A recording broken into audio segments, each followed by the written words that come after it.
Donc bonjour amis éleveurs, donc là je vais vous présenter la suite de la recette de ma pâtée. Ma pâtée que moi j'utilise personnellement pour les canaris couleurs. Donc moi j'utilise de la graine à germer. Hein. Donc en l'occurrence avant j'utilisais un mélange Versal-Laga avec plein de sortes de graines à faire germer que je n'utilise plus actuellement. Je travaille différemment. Donc là pour vous présenter la graine à germer. Donc moi ma technique, c'est une technique que j'ai élaborée, je pense pas tout seul, peut-être certains le font déjà. C'est une technique avec donc des seaux dont j'ai percé le couvercle avec des fourchettes, une fourchette chauffée sur le gaz ou un bout de chalumeau pour pouvoir évacuer l'eau. Voilà. Donc voici mon mélange de graines à germer. C'est un mélange de graines à germer et dans ce mélange là, il y a deux graines, il y a du blé. Hein, que vous pouvez voir, les petites graines légèrement jaunes là. Et il y a du soja. Du soja, à savoir que cette graine de soja est très protéinée. C'est à peu près, ça représente à peu près 40% du poids de la graine en protéines. Hein. Savoir que les canaris n'hésitent pas à en donner à leurs petits. Donc voilà. Donc la première phase de ma recette, c'est justement de mouiller l'ensemble de ces graines-là dans de l'eau froide. Voilà. Je vais vous expliquer pourquoi. Donc elles sont déjà germées, hein. Elles ont déjà été germées, elles ont passé une nuit au frigo d'ailleurs. Donc voilà, une fois qu'on a bien mis de l'eau dedans, on n'hésite pas à les retourner. Donc le seau, vous voyez, le seau est plein de trous. Donc moi je mets un bol au fond du lavabo tout simplement pour pouvoir pencher mon seau pour qu'il s'égoutte convenablement.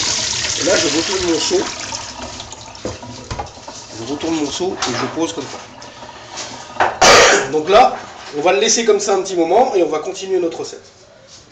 Donc là, petite explication vite fait, la recette elle est constituée donc de ce fameux gâteau que je vous ai montré dans une vidéo précédente. Donc le gâteau, je l'avais fait en l'occurrence à l'époque dans un moule carré à cake. Hein. Donc là j'ai coupé, vous voyez, des tranches. Ce que je fais, c'est qu'à chaque fois que je fais un gâteau, quand c'est un gâteau rond, je le coupe à peu près en 8 tranches. Et quand je fais là un cake, je l'ai coupé en plusieurs tranches. Et ça me permet de sortir juste ce que j'ai besoin de mon congélateur. Parce que c'est des produits que je congèle. Donc là j'ai sorti en l'occurrence 3 tranches, vous voyez l'épaisseur par rapport à une boîte d'allumettes, vous voyez ce que ça peut représenter. Hein, c'est un petit peu plus fin que la largeur d'une grosse boîte d'allumettes. Voilà. Donc là j'ai 1, 2, 3 tranches. Hein. Voilà, 3 tranches. Donc après, moi ce que je fais dans cette recette, c'est que j'achète du pain chez les boulangers, où j'en récupère, parce que je travaille dans le métier. Je récupère un sac de pain que je coupe en morceaux, que je fais sécher, et j'y broie tout au mélangeur, au mixeur, pardon. J'y broie dans un mixeur comme celui-là. Voilà. Donc une fois que mon pain est mixé, il se retrouve dans un seau, fermé hermétiquement, de façon le plus propre possible. Et comme vous pouvez le voir, donc la tasse est bien remplie. Hein. Voilà. C'est une tasse à café de taille normale. Voilà. Donc voilà. Après, je mets du brocoli. Je mets du brocoli dans cette recette-là. Je mets aussi une rondelle de citron. Et je mets une carotte. À savoir que la carotte, quand je vais commencer à nourrir mes oiseaux, pour l'élevage, les petits, je n'en mettrai plus. Je ne mettrai que du brocoli, un peu de citron éventuellement. Vous pouvez aussi mettre des rondelles d'orange, c'est pas mauvais du tout. Ou de la mandarine, c'est très très bon, c'est plein de vitamines, plein de bonnes choses pour les oiseaux. Et après je mets aussi, dans mon mélange, je mets ce qu'on appelle de la levure de bière. Là en l'occurrence, je l'ai mis dans un contenant qui n'est pas le contenant d'origine bien sûr, hein, mais c'est de la levure de bière que j'achète chez Versal-Laga. Hein, beaucoup d'éleveurs de pigeons connaissent aussi ce produit. Voilà, c'est un produit très simple qui permet de remplacer un tant soit peu ce qu'on appelle les fameux probiotiques. Hein. Donc à savoir que moi je ne donne pas d'antibiotiques à mes oiseaux. Jamais, jamais, jamais, jamais, jamais. Je trouve ça complètement inutile. Dans la mesure du possible, où je donne vraiment au cas par cas. Donc le procédé de la recette, c'est qu'on va utiliser donc le mixeur. Hein. Donc là, je vais mettre mon brocoli dans le mixeur. Donc là, vous avez 2 branches de brocoli, hein, c'est à peu près les quantités, hein, ça sert à rien d'en mettre des tonnes. Vous avez de la carotte. Donc la carotte qui est là, on va la couper en morceaux. D'accord. Il ne faut pas hésiter à la couper en morceaux, hein, la carotte. Ça évitera que ça prenne trop de temps avec le mixeur. Voilà. Et vous avez cette fameuse rondelle de citron que vous mettez entièrement à la peau avec. Hein. On ne cherche pas à comprendre, on n'est pas là pour chipoter.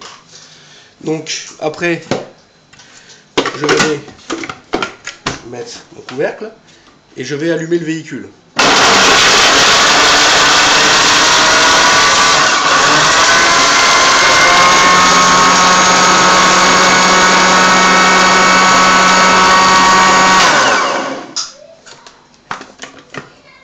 Alors là, à l'intérieur, vous voyez, il y a des petites particules qu'un oiseau peut manger de façon normale, hein, je dirais. Donc là, il ne faut pas hésiter éventuellement à racler les bords avec un lame de couteau. On va essayer de remettre un petit coup de mixeur. Voilà, on met un petit dernier coup de mixeur.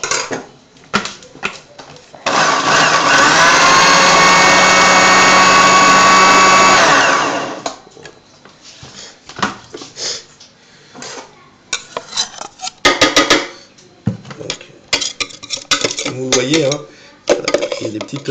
voilà. Donc ça sert à rien de trop insister pour la simple et bonne raison que la quasi-totalité du mélange de la pâtée qu'on va faire aujourd'hui se fera avec le mixeur. Alors si on mixe trop le mélange au préalable là, on va se retrouver avec... on verra plus rien quoi. Et l'oiseau, justement, l'attrait, c'est que justement il ait envie d'y manger et d'y picorer. Hein. Donc voilà. Donc là après je vais introduire donc mon fameux...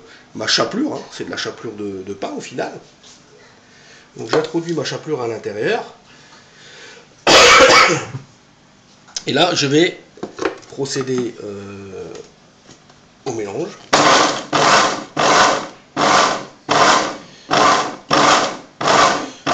On va donner des petits à-coups. Hein. On va donner des petits à-coups, ça sert à rien de forcer comme un cinglé. Le but du jeu c'est que ça se mélange.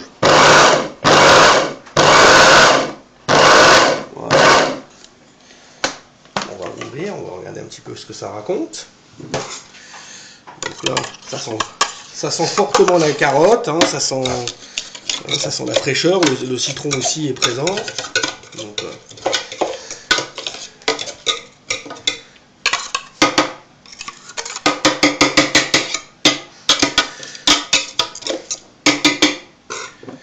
voilà, une fois qu'on a fait ça, on va y mettre donc notre fameux gâteau à oiseaux. Donc on voit bien à l'intérieur les graines que j'avais introduites. Hein. Vous voyez quand même que c'est quand même un gâteau, on voit qu'il est très riche. Et on va incorporer donc nos 3 tranches de gâteau à oiseaux. Hein. On va incorporer. Alors on peut le faire un peu coup par coup. Hein. On n'est pas obligé d'en mettre de trop.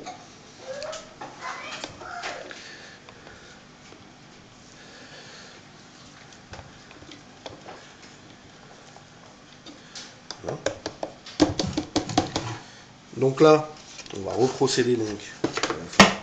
Remettre un petit coup, j'ai mis 2 tranches hein, pour commencer.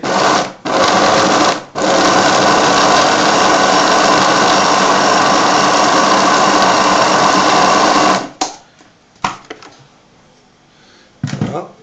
Donc là, on va essayer de remettre la dernière tranche. Hein. Donc vous voyez, je les miette un peu légèrement à la main pour que ça soit plus facile pour le mélangeur de travailler. Après vous pouvez toujours les couper en 4-5 petits morceaux et puis les mettre dedans avec un couteau propre.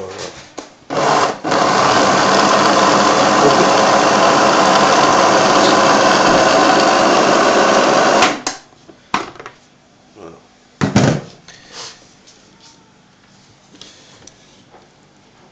Alors là, elle est quand même relativement sec. Donc justement l'attrait d'avoir fait humidifier légèrement mes graines germées tout à l'heure, c'est justement pour pouvoir humidifier la pâtée. Alors, le principe, moi je le fais comme ça. Donc après on va mettre à l'intérieur un petit peu de levure de bière. Donc moi dans cette quantité là je ne vais pas hésiter à mettre 3 cuillères de levure de bière, hein. Ça ne va pas les tuer. Ça sera toujours mieux que rien. On mélange un petit peu. Hop, hop, stop. On peut arrêter.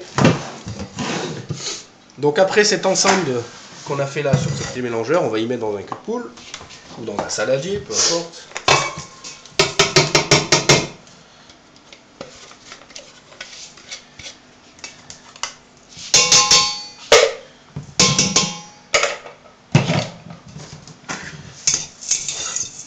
Donc comme vous voyez, ça a tendance à être relativement sec. Alors là, après le principe justement, c'est qu'on va prendre notre graine à germer qui elle est encore mouillée à l'intérieur de notre seau. Elle est relativement pas mal mouillée. Et d'ailleurs, je vais peut-être la remouiller un peu parce que ça me semble un peu léger. Donc on va faire un mouillage et goûtage. Le principe, c'est que la pâtée soit quand même légèrement humidifiée, que les oiseaux aient envie vraiment de s'alimenter dessus. Donc,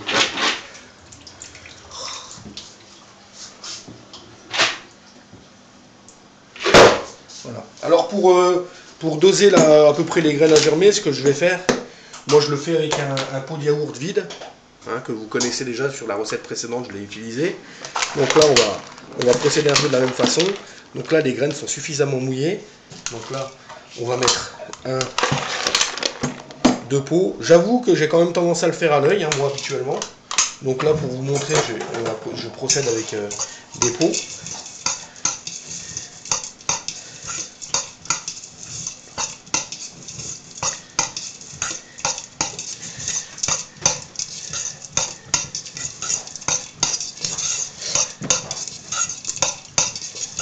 Il faut bien mélanger.